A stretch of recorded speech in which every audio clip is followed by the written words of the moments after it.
सोमवार से संसद का मानसून सत्र शुरू हो चुका है, लेकिन इसके पहले सभी सांसदों का एहतियात के तौर पर कोरोना का टेस्ट करवाया गया, जिसमें 25 सांसद कोरोना वायरस से संक्रमित पाए गए हैं। इन सांसदों का 13 और 14 सितंबर को संसद भवन में टेस्ट करवाया गया था। पॉजिटिव पाए गए सांसदों में से लोकसभा के 17 और राज्यसभा के 8 सांसद शामिल हैं।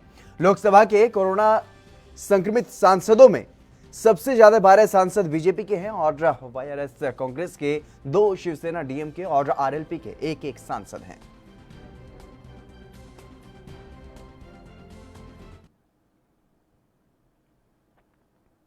वहीं दिल्ली के डिप्टी सीएम मनीष सिसोदिया भी कोरोना की चपेट में आ गए हैं। उन्होंने खुद ट्वीट कर इस बात की जानकारी दी है। उन्होंने अपने ट्वीट में लिखा कि हल्का बुखार होने के बाद आज कोरोना का टेस्ट करवाया था, जिसकी रिपोर्ट पॉजिटिव आई है। मैंने स्वयं को एकांतवास में रख लिया है। फिलहाल बुखार या अन्य कोई भी परेशानी नहीं है। मैं पूरी तरह से ठीक हूं। आप सबकी दुआओं से जल्द ही पूर्ण स्वस्थ होकर काम पर लौटूंगा।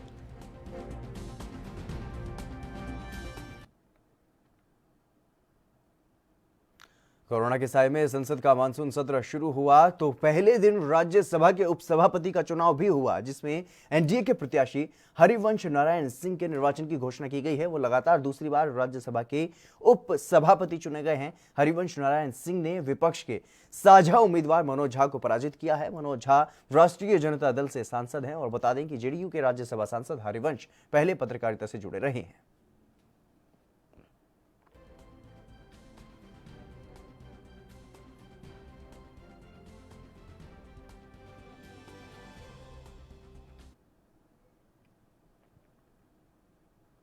जेडीयू नेता हरिवंश नारायण सिंह दूसरी बार राज्यसभा के उपसभापति चुने गए हैं। वहीं विपक्ष की तरफ से आरजेडी नेता मनोज झा उम्मीदवार थे। हरिवंश की जीत पर उन्होंने कहा है कि ये 2 व्यक्तियों के बीच का मामला नहीं था। इसके साथ ही उन्होंने अहमद फराज का एक शेर भी पढ़ा। मनोज झा ने कहा कि तू मोहब्बत से कोई चाल तो चल, हार जाने का हौसला है मुझ में। सर, माननीय उपसभापति महोदय जो चयनित हुए हैं हरिवंश जी, ये कभी भी मामला 2 व्यक्तियों का नहीं था, कभी भी नहीं। और कभी भी मामला व्यक्तियों का नहीं होना चाहिए, क्योंकि व्यक्ति विमर्श में मुद्दे छूट जाते हैं। 2 प्रस्थापनाओं के बीच की बात थी। अच्छा हुआ कि मध्य रास्ते हमने रुक करके ये तय किया कि एक यहाँ मिलन मंदिर है जहां बातचीत हो सकती है। ये लोकतंत्र की सबसे खूबसूरत चीज है। सर एमसी छागला अपने शिक्षा मंत्री थे, ज्यूरिस्ट थे। उन्होंने किताब लिखी, ऑटोबायोग्राफी है उनकी, रोजेज इन दिसंबर। अक्सर हम पॉलिटिक्स में कहते हैं politics as art of possible. वो इसको चैलेंज करते हैं sir, politics should be art of impossible. हमने क्या किया, पॉसिबिलिटीज के चक्कर में लोएस्ट हैंगिंग फ्रूट को पकड़ करके राजनीति उसी के इर्द गिर्द हो रही है। मैं पुनः धन्यवाद देता हूं और अपने तमाम साथियों का, विपक्ष सत्ता पक्ष का। और अहमद फराज कहते हैं तू मोहब्बत से कोई चाल तो चल, हार जाने का हौसला है मुझ में। संसद का सत्र शुरू हो चुका है, लेकिन कोरोना के चलते एहतियात के तौर पर सभी सांसदों की इससे पहले जांच करवाई गई, जिसमें राजस्थान के सांसद हनुमान बेनीवाल की रिपोर्ट पॉजिटिव आई, जिसके चलते वो संसद के सत्र में हिस्सा नहीं ले पाए। लेकिन सांसद बेनीवाल ने एक ट्वीट कर अपनी रिपोर्ट पर सवाल खड़ा किया है। उन्होंने दावा किया है कि लोकसभा परिसर में कोविड की जांच पॉजिटिव आई और उसके बाद जयपुर में एसएमएस अस्पताल में जांच करवाई गई तो नेगेटिव आई। इसके बाद दोनों रिपोर्ट को साझा करते हुए उन्होंने यह भी लिखा है कि दोनों रिपोर्ट आपके साथ साझा कर रहा हूं, आखिर किस रिपोर्ट को सही माना जाए।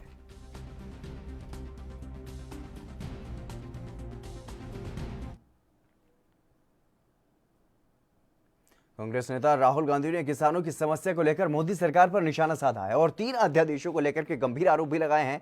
उन्होंने अपने ट्वीट में लिखा कि किसान ही हैं जो खरीद खुदरा में और अपने उत्पाद की बिक्री थोक के भाव करते हैं। मोदी सरकार के 3 काले अध्यादेश किसान, खेतिहर, मजदूर पर घातक प्रहार हैं, ताकि ना तो उन्हें एमएसपी और हक मिले और मजबूरी में किसान अपनी जमीन पूंजीपतियों को बेच दे। मोदी जी का एक और किसान विरोधी षड्यंत्र।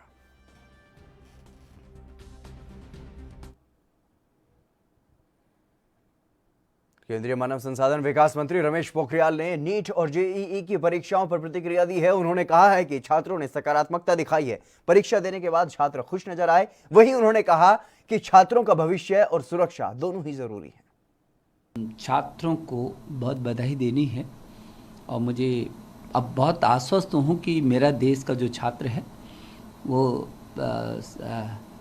चुनौतियों का मुकाबला कर सकता है और ये जेईई और नीट की परीक्षाओं ने ये साबित किया है, क्योंकि मुझे जब लगातार छात्रों के मेल्स आते थे, संदेश आते थे, तो मुझे लगता था कि बहुत बड़ा तबका ये चाहता है हर हालत में हो, अभिभावक दबाव था। ज़रूर कुछ लोग पता नहीं क्या सोच करके विरोध कर रहे होंगे, मुझे तो समझ में नहीं आया। तभी मैंने सब लोगों से ये अनुरोध किया था कि शिक्षा का क्षेत्र ऐसा होना चाहिए, हम मिल कर के करें। हमारा लक्ष्य, टारगेट अपने बच्चे के भविष्य को बनाना है। उसके केंद्र सरकार ने कोरोना काल में 3 अध्यादेश कृषि से संबंधित पारित किए थे, जिन्हें लेकर के हरियाणा और पंजाब में किसान जोरदार विरोध कर रहे हैं। इन अध्यादेशों पर समीक्षा के लिए पंजाब के सीएम कैप्टन अमरिंदर सिंह ने पीएम मोदी को पत्र लिखा है। इस बात की जानकारी उन्होंने खुद ट्वीट करके दी है। अपने ट्वीट में उन्होंने लिखा है कि मैंने पीएम मोदी को पत्र लिखा है। 5 जून 2020 को भारत सरकार ने कृषि संबंधी अध्यादेशों को पारित किया था, जिनकी समीक्षा करने के लिए पीएम मोदी से अपील की गई है, क्योंकि ये अध्यादेश हमारी खेती को नुकसान पहुंचाएंगे। पंजाब में किसान भारत की खाद्य सुरक्षा में सबसे आगे रहे हैं और सीएम अमरिंदर ने न्यूनतम समर्थन मूल्य को लेकर भी अपने ट्वीट में लिखा है कि एमएसपी की निरंतरता बहुत जरूरी है।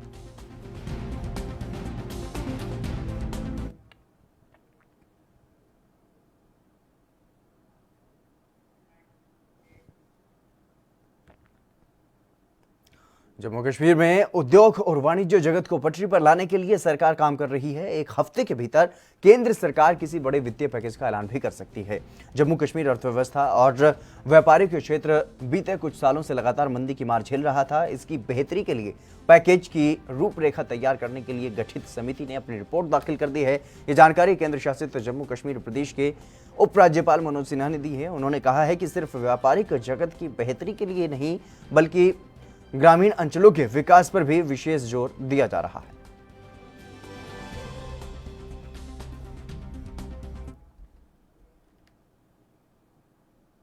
भ्रष्टाचार के मामले में निलंबित एसपी मणिलाल पाटीदार पर अब क्रशर कारोबारी की हत्या का मुकदमा भी दर्ज कर लिया गया है, लेकिन पुलिस को बयान के लिए निलंबित एसपी ढूंढे नहीं मिल रहे हैं। अब उनके बयान लेने के लिए नोटिस भी भेजा गया है।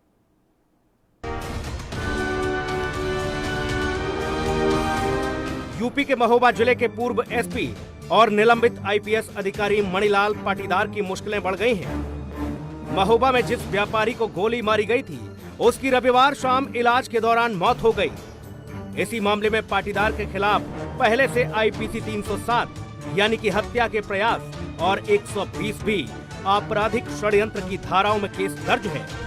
व्यापारी इंद्रकांत त्रिपाठी की मौत के बाद अब मणिलाल के ऊपर आईपीसी की धारा 302 के तहत हत्या का केस दर्ज होगा। इसमें अभी गिरफ्तारी नहीं की गई है। इसमें पहले ये विवेचना में जिन लोगों के नाम आ रहे हैं उनके बारे में साक्ष्य एकत्र किया जा रहा है। कुछ लोगों को पूछताछ करके छोड़ दिया गया है। उसके बाद इसमें हम जो भी साइंटिफिक एविडेंस अभी तक आए हैं और हमारे इलेक्ट्रॉनिक सर्विलांस से जिन लोगों के नाम आए हैं, कुछ जगह कुछ फोटोग्राफ्स इनके वीडियो कैप्चर हुए हैं, तो जहाँ जहाँ भी इस तरह के एविडेंस मिलेंगे, इन सब कड़ियों को जोड़ते हुए फिर इस घटना का नामकरण कर दिया गया। हमले में घायल व्यापारी इंद्रकांत त्रिपाठी का कानपुर के अस्पताल में इलाज चल रहा था। महोबा में व्यापारी के गांव में पुलिस मुस्तैदी बरत रही है। आईजी, डीआईजी समेत तमाम आला अफसर हालात पर निगरानी बनाए हुए हैं। इस मामले में नामजद आरोपी सुरेश सोनी और ब्रह्मादत्त तिवारी के घरों और रिश्तेदारों के यहाँ भी रेड डाली गई है। महोबा के कारोबारी इंद्रकांत त्रिपाठी का एक वीडियो सोशल मीडिया पर खूब वायरल हुआ, जिसमें उन्होंने महोबा के तत्कालीन एसपी मणिलाल पाटीदार पर गंभीर आरोप लगाए थे। इंद्रकांत का आरोप था कि पाटीदार उनसे 5 लाख रुपए हर महीने रंगदारी की मांग करते हैं और पैसे न देने पर जान से मारने की धमकी देते हैं। वीडियो मुख्यमंत्री तक पहुंचा और इधर इंद्रकांत को गोली मार दी गई। योगी सरकार ने हालांकि फौरन एक्शन लिया, लेकिन सवाल ये कि आखिर इस मामले में फाइनल इंसाफ कब होगा। महोबा से आशीष अग्रवाल के साथ ब्यूरो रिपोर्ट, एएनबी न्यूज।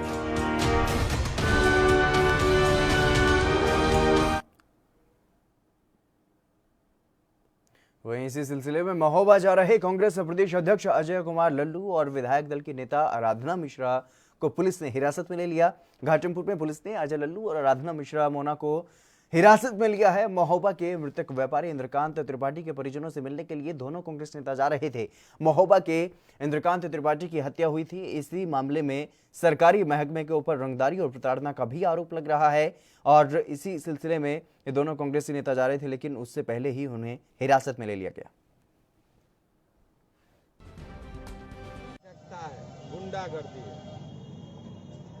एक व्यक्ति जिसने अपना वीडियो वायरल किया, श्री त्रिपाठी जी, जिसने स्पष्ट रूप से कहा उनकी जान को खतरा है। महोबा के पुलिस कप्तान द्वारा 6 लाख रुपए की रंगदारी मांगी है। पुलिसिया राज है। पिछले समय भी लगातार इस बात का अंदेशा रहा। अब तो स्पष्ट हो गया है कि सरकार, पुलिस अधिकारी लगातार गठजोड़ करके उत्तर प्रदेश की जनता को लूटने का, उनका उत्पीड़न करने का, उनको परेशान करने का, और आज ये हालात हो गई कि एक व्यापारी आज हम लोगों के बीच में नहीं रहा, जिसकी निर्मम हत्या भी हो गई। मुकदमे दर्ज हुए, अब तक क्या कार्रवाई हुई? मुख्यमंत्री यूपी के सीएम योगी ने आगरा मंडल की समीक्षा बैठक की है। सभी विभागों को विकास कार्यों को तेज करने के निर्देश दिए गए हैं। सीएम योगी ने इस दौरान कहा है कि इज ऑफ डूइंग बिजनेस को लेकर के और भी बेहतर काम करने की आवश्यकता है कि निवेशक और आमजन को व्यवस्थाओं का लाभ एक क्लिक पर ही प्राप्त हो। इसके लिए लाइसेंस प्रक्रिया का पूर्ण रूप से सरलीकरण किया जाना अत्यंत आवश्यक है। सीएम ने कहा है कि केंद्रीय वाणिज्य और उद्योग मंत्रालय ने उद्योग संवर्धन और आंतरिक व्यापार विभाग द्वारा बिजनेस रिफॉर्म एक्शन प्लान के आगामी चरण के लिए विभिन्न सुधार सुझाए गए हैं और इन सुधारों को समयबद्ध ढंग से लागू करने के लिए संबंधित विभागों को निर्देशित करते हुए मुख्यमंत्री ने कहा कि कार्य योजना बनाकर इस संबंध में कार्रवाई की जाए।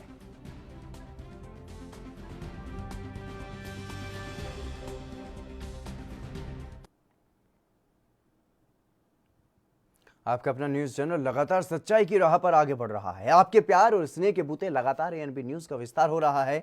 अब यूपी के मथुरा में भी एक क्षेत्रीय दफ्तर का शुभारंभ किया गया है। वृंदावन के ओमैक्स सिटी में एएनबी न्यूज चैनल के रीजनल ऑफिस का शुभारंभ किया गया। अलीगढ़ के पूर्व मंडलायुक्त अजय दीप सिंह ने फीता काटकर ऑफिस का शुभारंभ किया और पूर्व आईएएस अजय दीप सिंह ने श्री बांके बिहारी के चित्र पर माला अर्पित की और दीप प्रज्वलित भी किया। इस अवसर पर मथुरा एडी प्रशासन सतीश त्रिपाठी और एसपी सिटी उदय शंकर सिंह भी मौजूद रहे और इस कार्यक्रम के अवसर पर मथुरा जनपद के कई गणमान्य लोग उपस्थित रहे। वहीं जिले के अधिकारी और गणमान्य लोगों ने उत्तर प्रदेश के स्टेट हेड नीरज सिंह को शुभकामनाएं दी हैं। इस मौके पर भगवताचार्य राजेंद्र जी महाराज, भगवताचार्य यदुनंदन जी महाराज, समाज सेवी बिहारी लाल वशिष्ठ भगवताचार्य और समाज सेवी रामविलास चतुर्वेदी, समाज सेवी मनोज भाटी, लोकेंद्र सिंह समेत यहां पर कई लोग मौजूद रहे।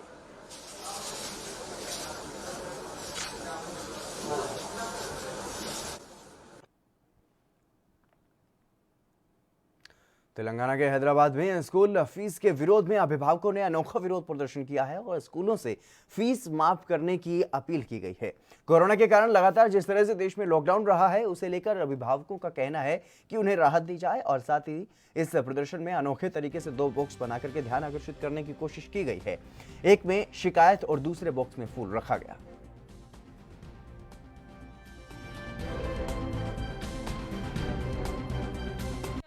पेरेंट्स की सारी डिमांड्स को इग्नोर करते हुए वो लोग फीस को थोड़ा टस से मस भी नहीं हो रहे हैं।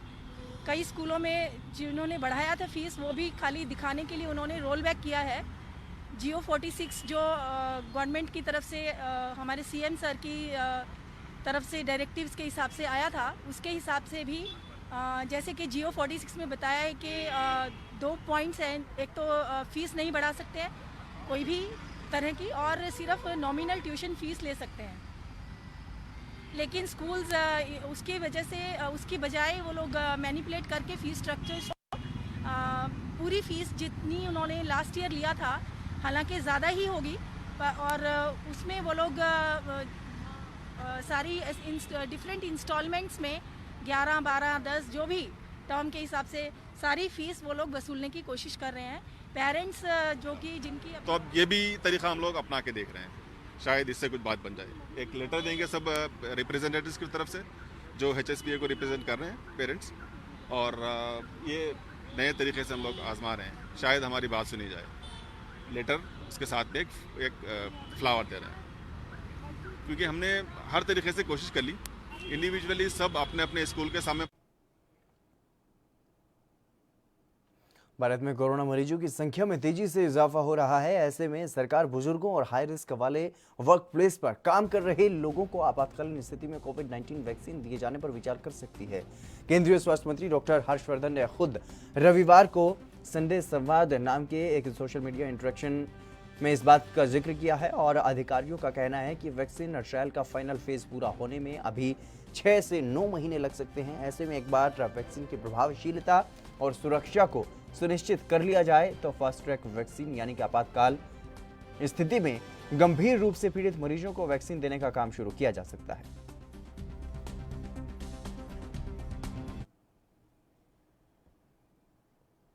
बिहार सरकार में ग्रामीण कार्य मंत्री और मुख्यमंत्री नीतीश कुमार के करीबी कहलाने वाले मंत्री शैलेश कुमार का ग्रामीणों ने जमकर विरोध किया और जातिवाद की राजनीति करने का खुला आरोप भी लगाया।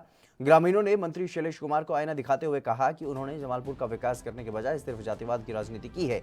इससे नाराज जनता इस बार उन्हें सबक सिखाएगी। जेडीयू को वोट नहीं देकर के लोग राजद और बीजेपी को वोट दे सकते हैं। जिसके बाद मंत्री ने अपनी सफाई भी देनी चाहिए, लेकिन ग्रामीणों के गुस्से को बढ़ता देख करके वो वहां से चल पड़े।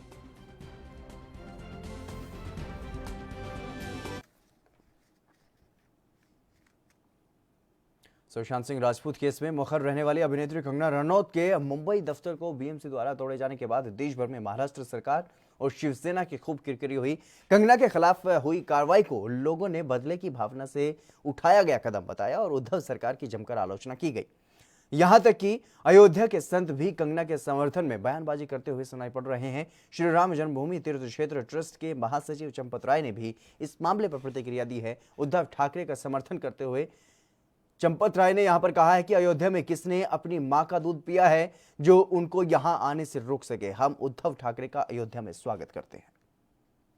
तो यहाँ अयोध्या में ऐसा कौन है जिसकी मां ने इतना जीरा खाया है, उसका ऐसी संतान पैदा हुई है जो उद्धव ठाकरे को घुसने से रोक दे।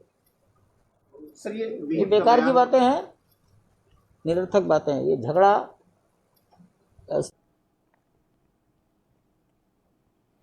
रिया चक्रवर्ती और ड्रग्स मामले पर बड़ी खबर सामने आई है। सूत्रों के हवाले से खबर मिली है कि रिया चक्रवर्ती ने कई बार बॉलीवुड एक्ट्रेस सारा अली खान से ड्रग्स लिया है और सारा ने कई बार रिया से ड्रग्स लिया है। जानकारी के मुताबिक सारा अली खान एक हाई प्रोफाइल ड्रग्स पेडलर के संपर्क में थी जिसकी एनसीबी तलाश कर रही है और सारा से ड्रग्स लेकर के रिया ने सुशांत सिंह राजपूत तक पहुंचाया था। अभिनेता सुशांत सिंह राजपूत की मौत से जुड़े हुए ड्रग्स के मामले में नारकोटिक्स कंट्रोल ब्यूरो ने 6 और लोगों की गिरफ्तारी की है और अब तक 16 लोगों को गिरफ्तार किया जा चुका है।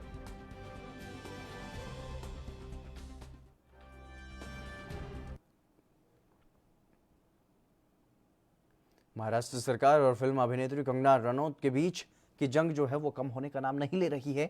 मुंबई से आज ही अपने गृह नगर मनाली पहुंचने के बाद अभिनेत्री कंगना रनौत ने एक बार फिर से महाराष्ट्र के सीएम उद्धव ठाकरे और उनके बेटे आदित्य ठाकरे पर सवाल खड़े किए हैं।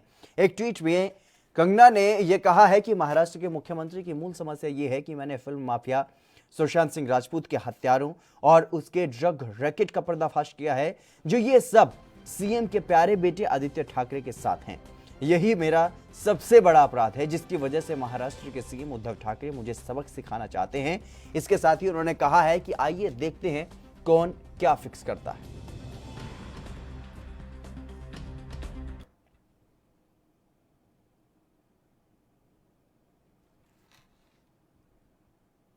बिहार में चुनावों की सरगर्मियां साफ तौर पर दिखने लगी हैं। इसी कड़ी में अखिल राष्ट्रीय जनतांत्रिक पार्टी के महामंत्री सह नवादा विधानसभा प्रत्याशी आरपी साहू नारदीगंज प्रखंड के दौरे पर पहुंचे और नवादा विधानसभा प्रत्याशी आरपी साहू नारदीगंज पहुंचकर मसौदा गांव के ग्रामीणों से मिले, जहां पर उनका ग्रामीणों ने सम्मान किया, स्वागत किया। उसके बाद कार्यकर्ताओं ने इस दौरान ग्रामीणों को बताया भी कि कैसे कोरोना से बचना है।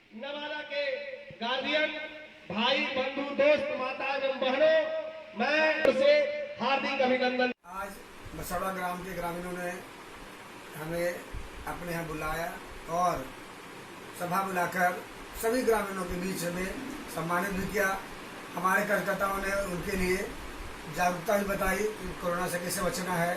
कोरोना के लिए मास्क भी बांटा गया और साथ ही साथ हमने अपनी बातें रखी है कि मैं और सेवा करना चाहता हूँ। मुझे आप विधानसभा के लिए प्रत्याशी हूँ, तो चुने। आपको अच्छा लगता है तो चुने, और मैं एक सेवक के रूप में आपके यहाँ रहना चाहता हूँ। आज मसौड़ा ग्राम, इसके अलावे सांगोवर के पास डोमावर है, वहाँ जाऊँगा।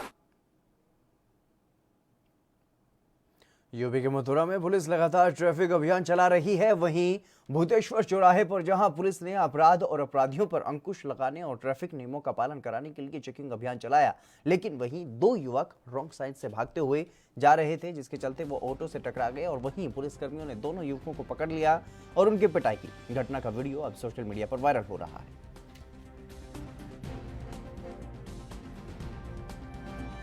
नॉर्मल रूटीन की चेकिंग है। इसमें बिना हेलमेट 3 सवारी नए लड़के जो लूटपाट कर सकते हैं या जो संदिग्ध रहते हैं, उनकी चेकिंग हो रही है। हेलमेट का और मास्क का विशेष रूप में अभियान चलाया जा रहा है ताकि लोगों की सुरक्षा बनी रहे और कोविड-19 से। महाराष्ट्र में कोरोना महामारी का प्रकोप जारी है। कोरोना प्रकोप के लगभग 6 महीने बाद भी मामले कम होने का नाम नहीं ले रहे हैं। पिछले 24 घंटे में महाराष्ट्र पुलिस के 311 पुलिसकर्मियों में कोरोना की पुष्टि हुई है, जबकि 5 की मौत भी हुई है। इसके साथ ही महाराष्ट्र पुलिस में कुल संक्रमितों की संख्या बढ़कर के 19,385 हो गई है। इसमें 15,521 पुलिसकर्मी ठीक भी हो चुके हैं और 194 पुलिसकर्मियों की मौत हो चुकी है। वहीं महाराष्ट्र पुलिस में सक्रिय मामलों की संख्या 3,670 है। इस बात की जानकारी सोमवार को महाराष्ट्र पुलिस ने दी।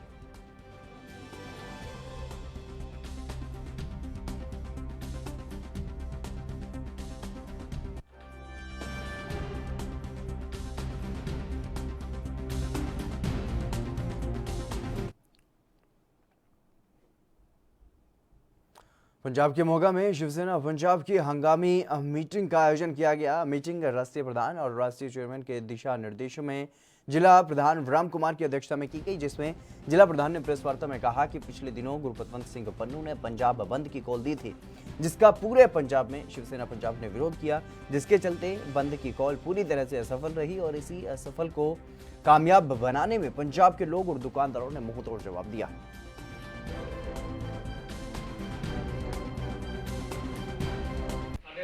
संयुक्त हो गई जी राष्ट्रीय चेयरमैन के दिशा निर्देशों के उपर जो अज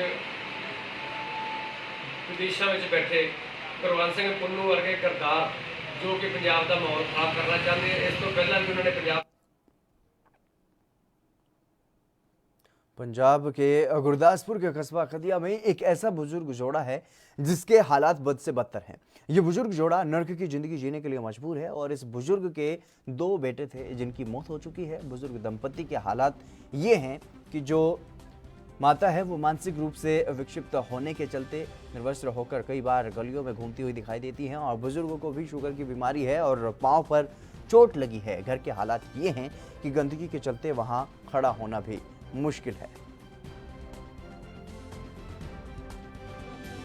गुजारा तो का 2 बच्चे सी वो एक्सपायर हो गए, सहारा कोई नहीं, पेंशन कोई नहीं, राशन कार्ड कोई नहीं बनया। असी आए पठानकोट, इसलिए बहुत औखा है टाइम। तो फिर उसदे विच असीं दोवें मूइयां बीबी दोवें डे पे। सहारा तो होना चाहिए ना बच्चा को घर दे विच।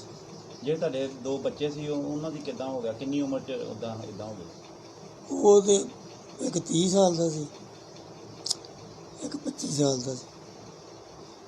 कुदरत का ही गेड़ इदां दा वजी गया, की पता की गल होई है। ਤੇ ਕੀ ਕਹਿਣਾ ਚਾਹੋਗੇ? ਵੇਖੋ ਜੀ ਸਰ, ਇਹਨਾਂ ਦੇ ਹਾਲਾਤ ਤੇ ਤੁਸੀਂ ਆਪ ਹੀ ਦੇਖ ਲਿਆ, ਤੁਸੀਂ ਮੂਵੀ ਵੀ ਬਣਾ ਲਈ ਹੈ, ਤੁਸੀਂ ਆਪ ਹੀ ਦੇਖ ਲਿਆ। ਇਹ ਪਹਿਲਾਂ ਤੇ ਬੜੇ ਵਧੀਆ ਕੋਈ ਗੱਲ ਨਹੀਂ, ਤੇ ਅੱਜ ਤੋਂ 6-7 ਮਹੀਨੇ ਪਹਿਲਾਂ ਜਿਹੜੀ ਮਾਤਾ ਜੀ ਉਹ ਮੈਂਟਲੀ ਨਾ ਅਪਸੈਟ ਹੋ ਗਏ ਤੇ ਦਿਮਾਗ 'ਚ ਉਹਨਾਂ ਦੇ ਪਤਾ ਨਹੀਂ ਕੀ ਹੋਇਆ, ਰੱਬ ਜਾਣਦੇ, ਸਾਨੂੰ ਨਹੀਂ ਪਤਾ, ਤੇ ਉਹ ਠੀਕ ਨਹੀਂ ਰਹਿੰਦੇ। ਤੇ ਉਹ ਤੇ ਇਦਾਂ ਦੇ ਹਾਲਾਤ ਹੈ ਕਿ ਕੱਪੜੇ ਵੀ ਨਹੀਂ ਪਾਉਂਦੇ ਤੇ ਬਾਹਰ ਨੂੰ ਭੱਜਦੇ ਨੇ। ਤੇ ਅੰਕਲ ਜਿਹੜੇ ਨੇ ਬਜ਼ੁਰਗ ਉਹ ਤੇ ਬੂਹਾ ਮਾਰ ਕੇ ਰੱਖਦੇ ਅੰਦਰ ਹੀ ਉਹਨਾਂ ਨੂੰ, ਠੀਕ ਹੈ ਜੀ। ਤੇ ਦੂਜਾ ਕਿ ਹੁਣ ਅੰਕਲ ਦੇ ਵੀ ਸੱਟ ਲੱਗ ਚੁੱਕੀ ਹੈ। ਅੰਕਲ ਪਹਿਲਾਂ ਠੀਕ ਹੀ ਚੱਲਦੇ ਫਿਰਦੇ, ਕੋਈ ਗੱਲ ਨਹੀਂ, ਤੇ ਉਹਨਾਂ ਦੇ ਸੱਟ ਲੱਗਣ ਕਰਕੇ ਉਹਨਾਂ ਦੇ ਪੈਰ ਦੇ ਜ਼ਖਮ ਹੋ ਗਏ ਨੇ। ਪੈਰ ਜ਼ਖਮ ਹੋਣ ਕਰਕੇ ਉਹਨਾਂ ਦਾ ਇਲਾਜ ਕੋਈ ਨਹੀਂ ਹੋ ਰਿਹਾ। ਉਹਨਾਂ ਦਾ ਇਲਾਜ ਹੋ ਜੇ, ਬਾਕੀ ਰੋਟੀ ਪਾਣੀ ਦਾ ਚਲੋ ਗੁਆਂਢੀ ਸਾਰੇ ਮਹੱਲੇਦਾਰ ਕਰਦੇ ਪਏ, ਮਾੜਾ ਮੋਟਾ ਕਰਦੇ ਪਏ ਨੇ। ਅਸੀਂ ਚਾਹੁੰਦੇ ਹਾਂ ਕਿ ਉਹਨਾਂ ਦੀ ਕੋਈ ਜਿੱਦਾਂ ਸੰਸਥਾ ਬਣੀਆਂ ਵਾ, ਕੋਈ ਸਰਕਾਰ ਉਹਨਾਂ ਦੀ ਵਾਹ ਲਵੇ ਤੇ ਉਹਨਾਂ ਦਾ ਇਲਾਜ ਕਰਾ ਸਕੇ। यूपी के सीतापुर में सूरजपुर गांव में मदन पाल की अज्ञात हमलावरों ने गोली मारकर हत्या कर दी। दिन दहाड़े हुई इस हत्या से पूरे क्षेत्र में हड़कंप मच गया है। आनंद फानन में मौके पर कई थाना क्षेत्र के पुलिस और अधिकारी पहुंचे और मौके का जायजा लिया। हमलावर मोटरसाइकिल पर सवार 3 लोगों को बताया जा रहा है और वहीं हत्या के कारणों का अभी तक पता नहीं लग सका है। पुलिस ने शव को कब्जे में लेकर पोस्टमार्टम के लिए भेज दिया है। वहीं पुलिस ने मामला दर्ज कर आगे की कार्रवाई शुरू कर दी है।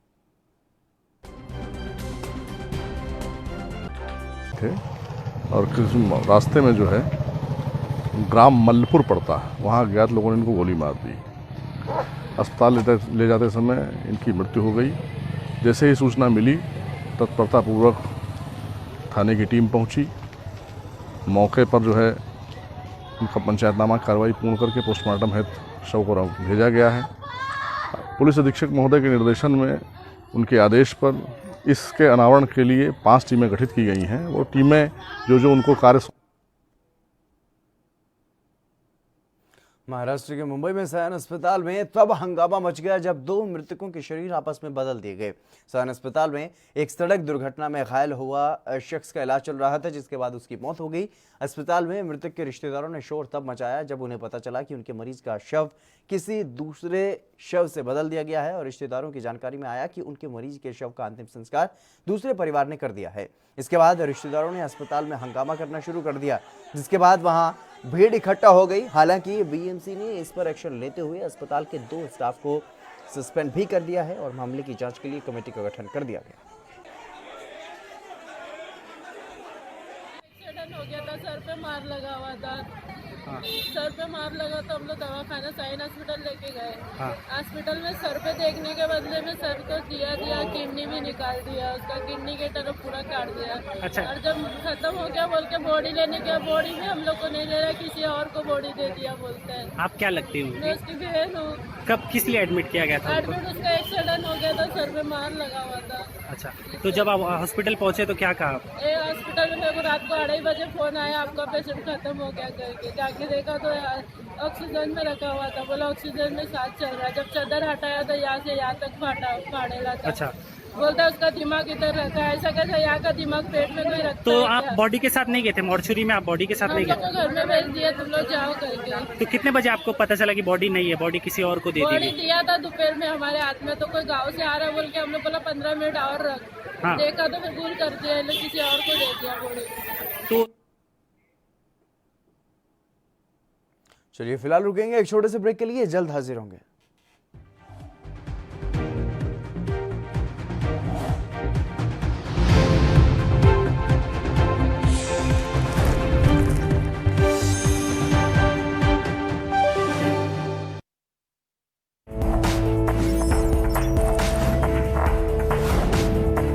कम ब्रेक और ज्यादा खबरों के साथ देखिए ANP news in channel number पर।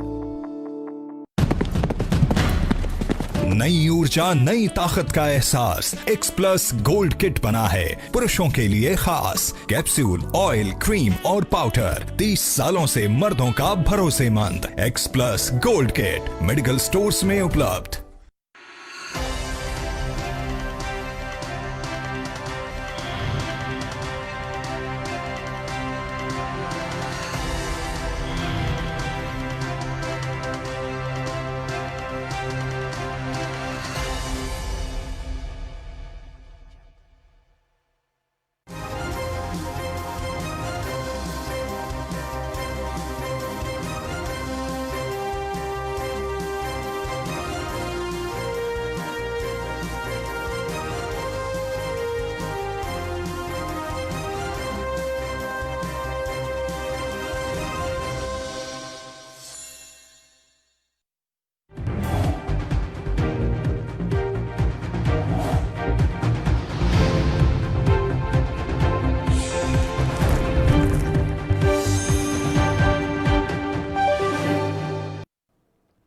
ब्रेक के बाद एक बार फिर से आप सभी का स्वागत है। खबरों में आगे बढ़ेंगे। यूपी के संभल में एक खंड विकास अधिकारी का वीडियो सोशल मीडिया पर वायरल हो रहा है। दरअसल वीडियो खंड विकास अधिकारी लक्ष्मण प्रसाद का ये वीडियो बताया जा रहा है, जिसमें खंड विकास अधिकारी काम ना होने पर रुपए लौटाते हुए नजर आ रहे हैं, जिसमें जिस व्यक्ति को खंड विकास अधिकारी रुपए लौटा रहे हैं वो ब्याज पर रुपए लेकर के रिश्वत देने की बात बता रहे हैं। और बता दें कि वीडियो वायरल होने के बाद क्षेत्र में चर्चा है कि खंड विकास अधिकारी ने राशन दुकान में साठगांठ करने के लिए रिश्वत ली थी, लेकिन जब बात नहीं बनी तो मजबूरन रुपए वापस करते हुए वो दिखाई दे रहे हैं।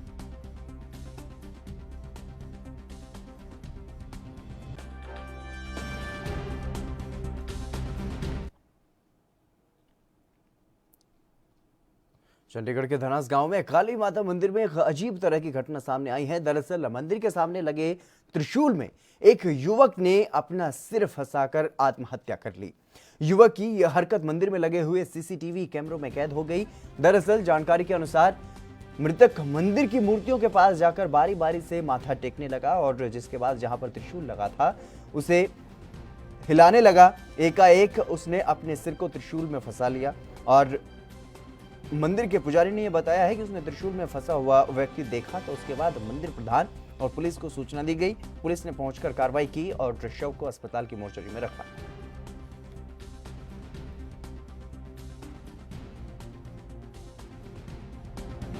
मंदिर में सीनियर वाइस प्रेसिडेंट हूँ। सुबह 7 बजे पंडित जी आए 5:45 पे, तो उन्होंने देखा तो आगे नहीं गए, तो उन्होंने सीधा प्रधान जी को फ़ोन किया जो बलराज शर्मा है, तो उन्होंने फ़ोन मेरे को किया और जैसे ही हमने आके देखा तो उसने त्रिशूल के बीच में गर्दन फंसाई हुई थी और सुसाइड किया हुआ। तो उसके बाद हमने पीसीआर को इन्फॉर्म किया। पीसीआर से फिर थाने वाले आए, 11 थाने से आए, तो उन्होंने आके जो कार्रवाई बनती थी वो की।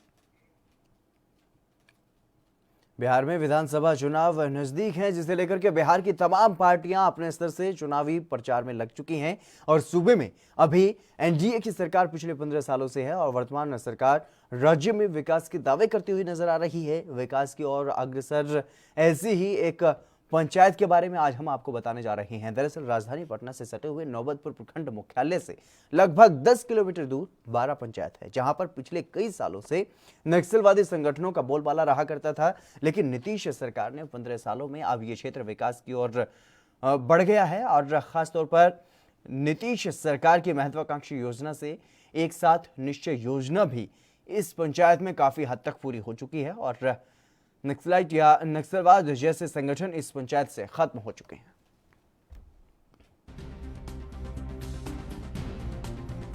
तो रोड हम लोग के विधायक दर्शनों नहीं करने आए हैं। कौन विधायक? सिद्धार्थ आज तक हम लोग गए तो कहीं कि 2 साल के बाद रोड बनेगा, अगला बरसात में गाली बक देते हैं। आगे क्या चाहते हैं?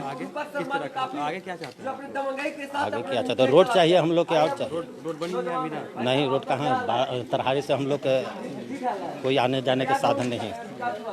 5 साल पीछे और में थोड़ा फर्क है।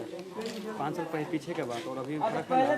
अभी फर्क है, मतलब गांव में तो है ही है। गांव में तो मुखिया के द्वारा ही किया गया है, बहुत हुआ है। ढलाई, नल जल, शौचालय हर घर में है। एक दूसरे गांव से कितना काम है? सात हिस्से में नल जल हर पंचायत में हो ही रहा है। ढलैया है, खरंजा है, जहाँ मैंने सब काम हुआ है। शौचालय वाला भी मैंने हुआ है। पहले इस क्षेत्र को नक्सलवाद क्षेत्र बनाया था, अब इसमें इस क्षेत्र में विकास हो रहा है, क्या कैसा? नक्सल क्षेत्र था, लेकिन अब तो है कि मैंने 7 बजे सुबह से 2 बजे रात तक कहीं घूमिए, कोई हर गाँव। यूपी के झांसी जिले में एक नाबालिग के साथ दुष्कर्म का मामला सामने आया है। दरअसल मामला चिरगांव थाना क्षेत्र का है, जहां पर नाबालिग बच्ची के साथ 2 बाइक सवार युवकों ने दुष्कर्म किया। वहीं बच्ची के परिजनों को सूचना मिलते ही उन्होंने तुरंत पुलिस में शिकायत दी और पुलिस को पूरी घटना के बारे में बताया गया। वहीं पुलिस ने शिकायत के आधार पर मामला दर्ज किया और आगे की कार्रवाई शुरू कर दी।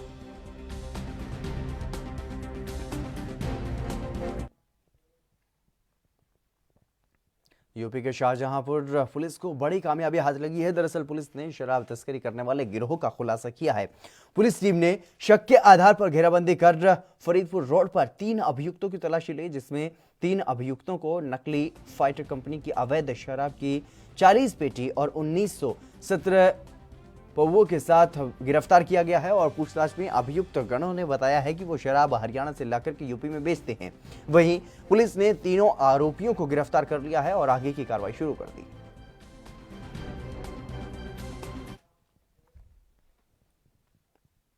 छत्तीसगढ़ के सुकमा जिले में नक्सलवादियों का बड़ा कारनामा कैमरे में कैद हो गया है। किस्टाराम और पालोड़ी के बीच सड़क काटने के लिए ग्रामीणों ने भी नक्सलियों का साथ दिया।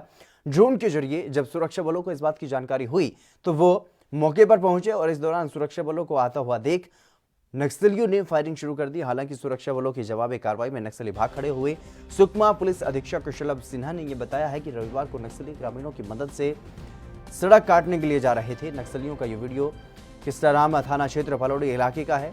पुलिस अधीक्षक ने यह कहा है कि जो वीडियो कैद हुआ है उसके हिसाब से सैकड़ों की संख्या में ग्रामीण नक्सलियों के साथ थे और ये सभी सड़क काटने के लिए पालोड़ी जंगल में स्थित नाले को पार कर रहे थे।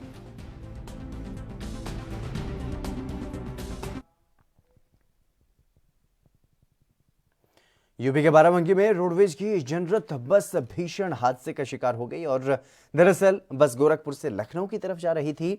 जानकारी के मुताबिक बस में करीब 20 यात्री सवार थे। इस हादसे में कुल 12 लोग घायल हो गए। सभी घायलों को इलाज के लिए जिला अस्पताल में भर्ती करवाया गया और घायलों में महिला कंडक्टर समेत 4 लोगों की हालत गंभीर होने के चलते उन्हें लखनऊ ट्रॉमा सेंटर रेफर किया गया है, जबकि बाकी लोगों को प्राथमिक इलाज के बाद घर के लिए रवाना कर दिया गया। और वहीं बाराबंकी के एसपी डॉक्टर अरविंद चतुर्वेदी ने यह बताया है कि हादसे में किसी की जान नहीं गई है। सभी यात्री पूरी तरह से खतरे से बाहर हैं।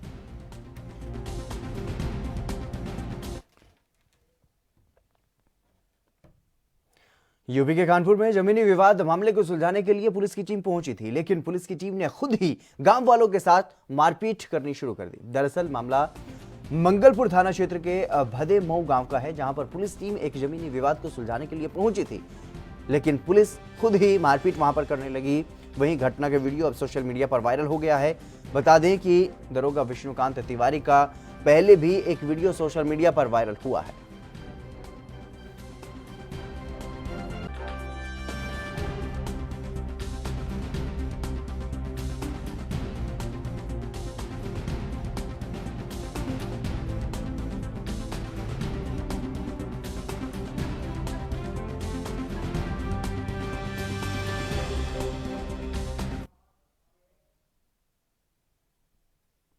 मौसम विभाग के मुताबिक उत्तराखंड, बिहार, पूर्वी उत्तर प्रदेश और हरियाणा के कुछ इलाकों में हल्की बारिश हो सकती है। बता दें कि यूपी के बल्लभगढ़, गौतम बुद्ध नगर, मथुरा, मेरठ, संभल, चांदपुर, बिजनौर, हस्तिनापुर, पलवल और सियाना में गरज के साथ बारिश होने की संभावना है।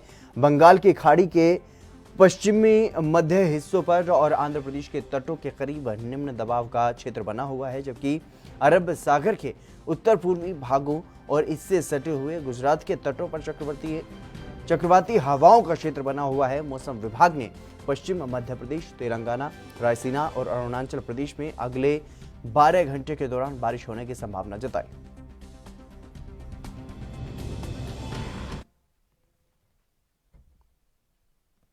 आईसीआईसीआई बैंक के पूर्व मुख्य कार्यकारी अधिकारी यानी कि सीईओ चंदा कोचर के पति दीपक कोचर को कोरोना से संक्रमित पाए जाने के बाद एम्स दिल्ली में भर्ती करवाया गया है। और आईसीआईसीआई बैंक वीडियोकॉन से जुड़े हुए धन शोधन के मामले में धन शोधन निवारण अधिनियम PMLA के तहत बीते सोमवार को ईडी ने दीपक कोचर को गिरफ्तार किया था और बाद में मुंबई की एक अदालत ने दीपक को 19 सितंबर तक ईडी की हिरासत में भेज दिया था। केंद्रीय एजेंसी इस मामले में हाल ही में जुटाए गए कुछ नए साक्ष्यों के बारे में अधिक जानकारी हासिल करने के लिए दीपक कोचर को हिरासत में लेकर के पूछताछ करना चाहती है।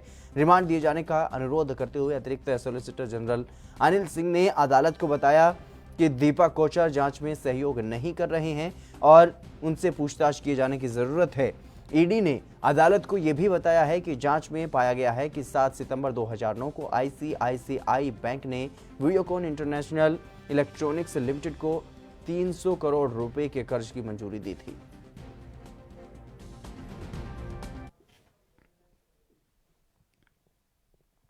आलू, टमाटर जैसी सब्जियों और फूड आइटम के दाम बढ़ने से अगस्त में थोक महंगाई बढ़कर के 0.16% हो गई है। और दरअसल इससे पहले पिछले कई महीनों तक थोक मुद्रास्फीति निगेटिव दायरे यानी कि 0 से नीचे रही थी।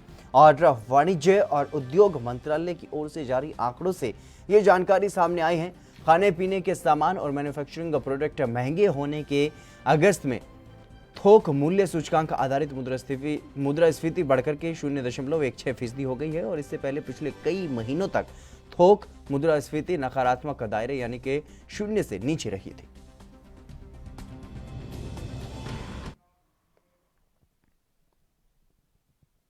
चीन के नापाक इरादों से सिर्फ भारत ही नहीं बल्कि पूरी दुनिया परेशान है। सोमवार सुबह को ही खुलासा हुआ है कि चीन भारत के करीब 10,000 लोगों की निगरानी कर रहा है, जिसमें देश के राष्ट्रपति से लेकर के प्रधानमंत्री तक शामिल हैं।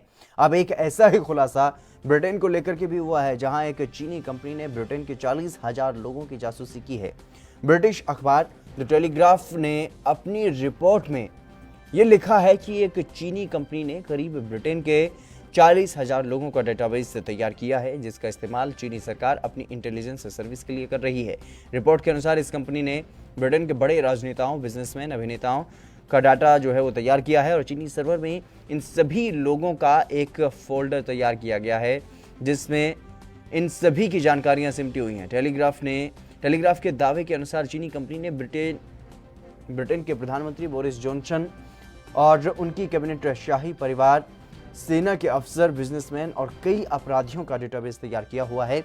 लिस्ट में कई और भी नाम हैं, लेकिन अभी तक ये खुलासा नहीं हो पाया है कि चीन ने इनका डेटा कैसे कलेक्ट किया है और कब से कर रहा है। इस खुलासे पर ब्रिटिश सांसद जस्टिन वेलबी एफ्राइम मिर्विस ने सरकार से सवाल पूछा है और कहा है कि लगता है कि पूरा ब्रिटेन चीन की नजरों में।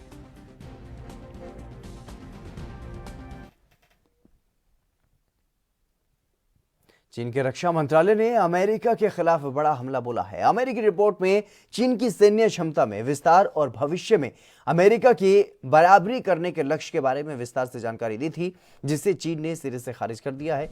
चीनी रक्षा मंत्रालय ने अमेरिकी सेना को दुनिया की शांति और सुरक्षा के लिए बड़ा खतरा करार दिया है। अमेरिका के रक्षा विभाग ने 2 सितंबर को एक रिपोर्ट कांग्रेस को सौंपी थी, जिसमें चीन की सेना की ताकत और उसके लक्ष्यों के बारे में विस्तार से जानकारी दी गई थी।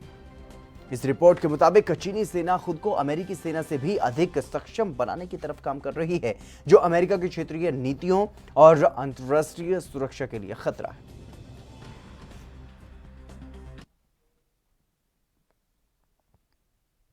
चीनी कंपनी बाइटडांस अमेरिका में मोबाइल ऐप टिकटॉक के परिचालन का मालिकाना अधिकार माइक्रोसॉफ्ट को नहीं बेचेगी। माइक्रोसॉफ्ट के हवाले से ये जानकारी सामने आई है। माइक्रोसॉफ्ट ने कहा है कि बाइटडांस ने टिकटॉक की खरीद को लेकर के दिया गया उसका प्रस्ताव ठुकरा दिया है। गौरतलब है कि चीनी स्वामित्व वाली कंपनी का अमेरिका में परिचालन न करने के लिए बेचने या बंद करने की समय सीमा समाप्त होने वाली है। वॉशिंगटन और बीजिंग के बीच टिकटॉक एक कूटनीतिक विवाद का केंद्र रहा है और अमेरिकी राष्ट्रपति डोनाल्ड ट्रंप ने अमेरिकियों को टिकटॉक के साथ व्यापार करने से रोकने के लिए एक समय सीमा दी है। इसके पीछे का मुख्य कारण यह है कि टिकटॉक अपने स्वामित्व को एक अमेरिकी कंपनी को बेच दे। ट्रंप का दावा है कि टिकटॉक का उपयोग चीन द्वारा संघीय कर्मचारियों की लोकेशन को ट्रैक करने, ब्लैकमेल के लिए लोगों पर डोजियर बनाने और कॉर्पोरेट जासूसी करने के लिए किया जा सकता है।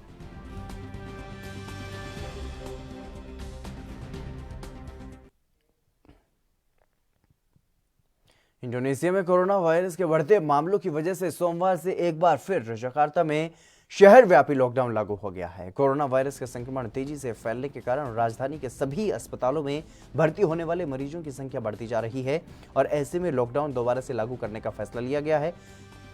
जकार्ता के गवर्नर अनीस बसवदन ने 8 सितंबर को घोषणा की थी कि पूरे शहर में फिर से कड़े नियमों के साथ सामाजिक दूरी बनाए रखने जैसे प्रतिबंध लगाए जाएंगे और लॉकडाउन लगने के बाद सभी सरकारी कार्यालय और अन्य कार्यस्थल पूरी तरह से बंद हो जाएंगे। सभी लोग कोरोना से बचाव के लिए लॉकडाउन के नियमों का पूर्ण रूप से पालन करेंगे।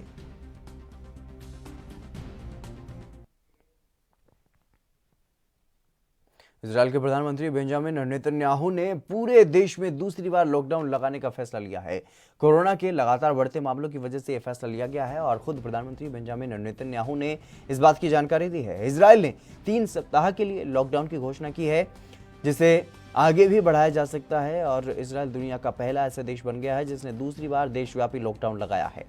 इजराइल के प्रधानमंत्री नेतन्याहू ने यह कहा है कि मुझे भारी मन से लॉकडाउन लगाने का फैसला लेना पड़ा है। ये वो छुट्टियां नहीं हैं जिसमें लोग अपनी मर्जी से मस्ती कर सकें। ये सबको बचाने की लड़ाई है। लोग अपने घरों में अपने परिवार के साथ रहें। उन्होंने कहा कि अगर हम नियमों को मानेंगे तो जरूर कोरोना पर विजय हासिल कर सकेंगे।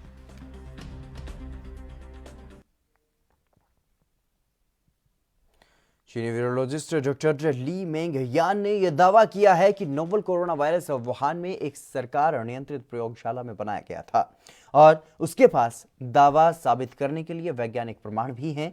कोरोना वायरस महामारी से निपटने के लिए चीनी सरकार के खिलाफ विसल ब्लोअर बनने वाले वीरोलॉजिस्ट को पिछले साल दिसंबर में चीन से निकलने वाले कोरोना जैसे मामलों का एक समूह बनने का काम सौंपा गया था।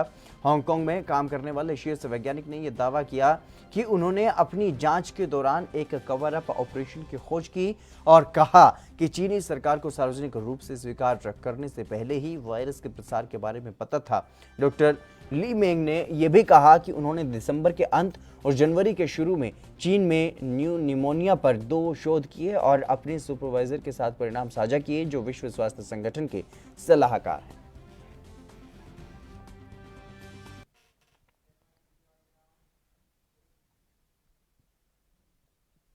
अमेरिका के राष्ट्रपति चुनाव में कोरोना वायरस का संकट एक अहम मुद्दा बना हुआ है और साथ ही इस बार भारत की भूमिका भी अहम मानी जा रही है। इसलिए हर कोई भारतीय वोटरों को लुभाने में लगा हुआ है। इस बीच अमेरिकी राष्ट्रपति डोनाल्ड ट्रंप ने एक सभा में यह दावा किया है कि नरेंद्र मोदी ने कोरोना टेस्टिंग को लेकर के उनकी तारीफ की है। दरअसल अमेरिका के नेवादा में एक रैली को संबोधित करते हुए राष्ट्रपति डोनाल्ड ट्रंप ने कहा है कि हमने अब तक सबसे अधिक टेस्टिंग की है। ये टेस्टिंग भारत से भी ज्यादा है। डोनाल्ड ट्रंप ने दावा किया है कि प्रधानमंत्री नरेंद्र मोदी ने मुझे फोन किया और तारीफ करते हुए कहा कि टेस्टिंग में आपने शानदार काम किया है।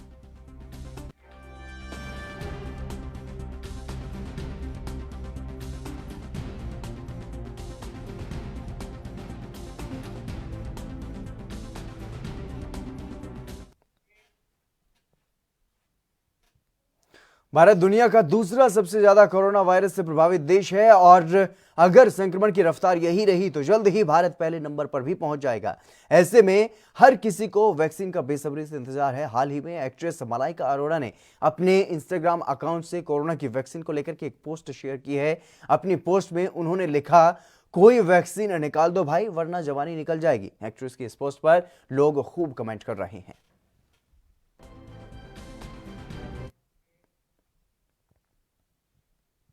काला हिरण शिकार और आर्म्स एक्ट मामले में फिल्म एक्टर सलमान खान को जोधपुर की जिला और सेशन कोर्ट ने 28 सितंबर को पेश होने के आदेश दिए हैं।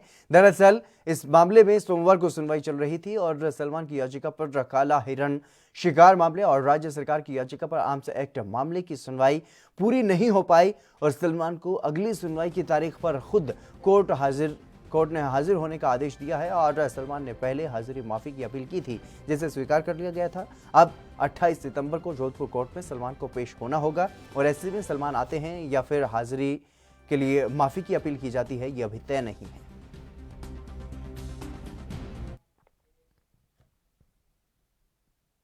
बॉलीवुड के महानायक अमिताभ बच्चन आवाज के भी शहंशाह हैं। ऐसा बात को एक बार फिर से एक्टर ने साबित कर दिया है। दरअसल अब एक्टर अमिताभ बच्चन एलेक्सा की आवाज बनकर आम जनता से जुड़ते हुए नजर आएंगे। अमेजन ने अपनी इस नई योजना के लिए अमिताभ बच्चन से पार्टनरशिप की है और अमेजन की वॉइस असिस्टेंस सर्विस एलेक्सा के लिए पहली बार कोई भारतीय सेलिब्रिटी अपनी आवाज देता हुआ नजर आएगा। इसका नाम रखा गया है बच्चन एलेक्सा और बच्चन एलेक्सा आपको चुटकुले, मौसम का हाल, सलाह, शायरी और कविताएं सुनाते हुए नजर आएंगे। इस सर्विस को 2021 से शुरू किया जाएगा, जिसके लिए यूजर्स को भुगतान करना होगा। अमिताभ बच्चन ने अमेजन के साथ अपनी पार्टनरशिप को लेकर के कहा है कि टेक्नोलॉजी ने हमेशा मुझे नई चीज़ों से जुड़ने का अवसर दिया है, चाहे वो फिल्म, टीवी शोज, पॉडकास्ट या फिर कुछ और हो। मैं इस सुविधा को अपनी आवाज़ देने को लेकर के बेहद उत्साहित हूँ। अपनी इस वॉइस टेक्नोलॉजी से मैं दर्शकों से और भी ज़्यादा जुड़ पाऊंगा।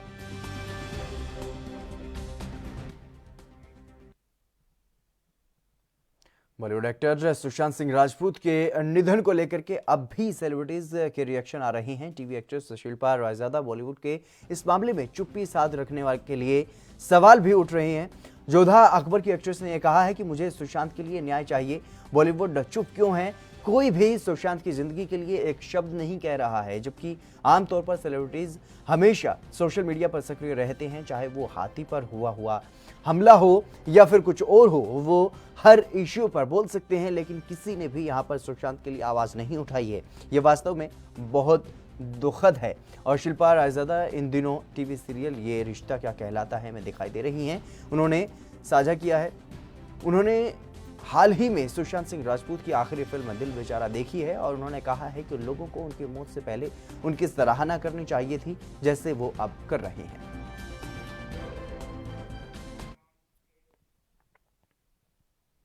बॉलीवुड एक्ट्रेस अनुष्का शर्मा और इंडियन क्रिकेट टीम के कप्तान विराट कोहली के घर में जल्द ही नन्हा मेहमान आने वाला है। इस पावर कपल ने हाल ही में इस बात की जानकारी दी है और सोशल मीडिया अकाउंट के जरिए एक खूबसूरत सी फोटो भी शेयर की गई थी। अनुष्का शर्मा की प्रेगनेंसी की खबर के बाद ही फैंस उनकी एक झलक पाने के लिए काफ़ी एक्साइटेड रहते हैं और इस बात का अंदाज़ा आप इस बात से लगा सकते हैं कि 16 मिनट पहले अनुष्का शर्मा ने इंस्टाग्राम अकाउंट से एक फ़ोटो शेयर की थी, जो कि शेयर के कुछ ही मिनटों के अंदर ही वायरल होने लगा और इस फोटो पर अब तक 14 लाख से अधिक लाइक्स आ चुके हैं और इसके साथ ही फोटो पर कमेंट की बारिश भी होने लगी।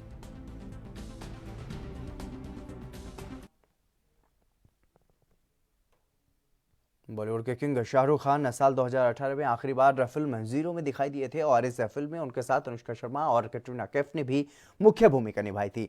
हालांकि फिल्म बॉक्स ऑफिस पर बड़ी फ्लॉप भी साबित हुई थी। इससे पहले भी किंग खान की आई कई फिल्मों ने फैंस को निराश किया, इसलिए अब शाहरुख अपने अगले प्रोजेक्ट को लेकर के काफ़ी सतर्क हो गए हैं और अब ये खबर आ रही है कि शाहरुख ने हाल ही में एक तमिल फिल्म के हिंदी रीमेक के लिए भी हामी भर दी है। खास बात यह है कि इस फिल्म में शाहरुख एक बार फिर से दीपिका पादुकोण के साथ रोमांस करते हुए नजर आएंगे, जिसे साउथ सिनेमा के मशहूर डायरेक्टर इटली बनाने वाले हैं। वहीं इस फिल्म का नाम सनकी बताया जा रहा है। अब जैसे ही ये खबर सोशल मीडिया पर आई तो यहाँ फिल्म का नाम सनकी ट्रेंड करने लगा।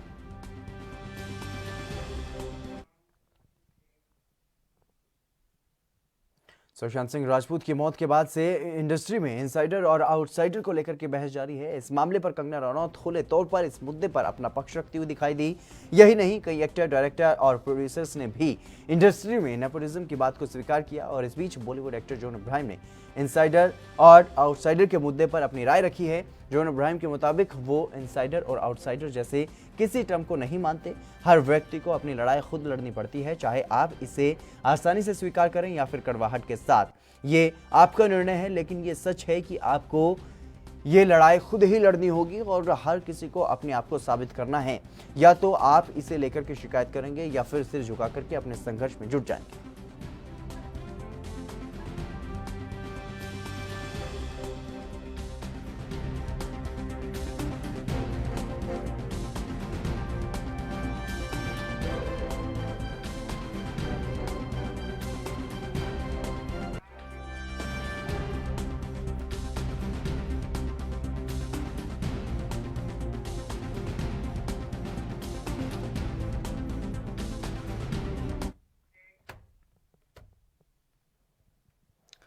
यूपी के शाहजहांपुर में पुलिस ने अवैध तमंचा फैक्ट्री का भंडाफोड़ किया है। तमंचा बनाने वाले एक शख्स को पुलिस ने गिरफ्तार कर लिया है। साथ ही पुलिस ने कई निर्मित और अर्धनिर्मित तमंचे भी बरामद कर लिए हैं। साथ ही तमंचा बनाने वाले उपकरण भी बरामद किए गए हैं। अवैध तमंचा फैक्ट्री का संचालन थाना सदर बाजार के पुरानी रेलवे लाइन पर हो रहा था।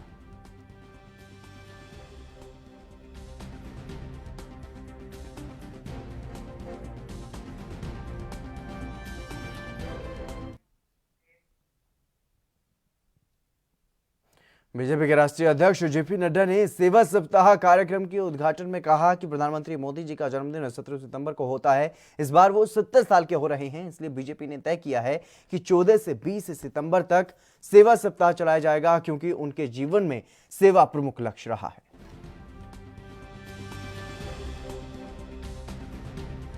सेवा का कार्य अपने हाथ में ले। हम जानते हैं कि भारत के यशस्वी प्रधानमंत्री और दुनिया के एक शख्सियत, देश के लोकप्रिय प्रधानमंत्री श्री नरेंद्र मोदी जी का जन्मदिन 17 तारीख को पड़ता है और इस बार वो 70 वर्ष के हो रहे हैं।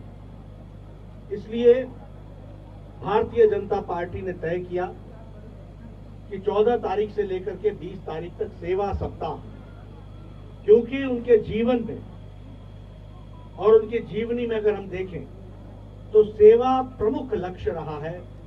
भारत की सेवा, जनता की सेवा, दीनदयाल की सेवा, दलित की सेवा, पिछड़े की सेवा, शोषित की सेवा, जो समाज के अंतिम पायदान पर खड़ा है उसकी सेवा करना। चलिए फिलहाल मेरे साथ खबरों में बस इतना ही, दीजिए इजाजत, नमस्कार।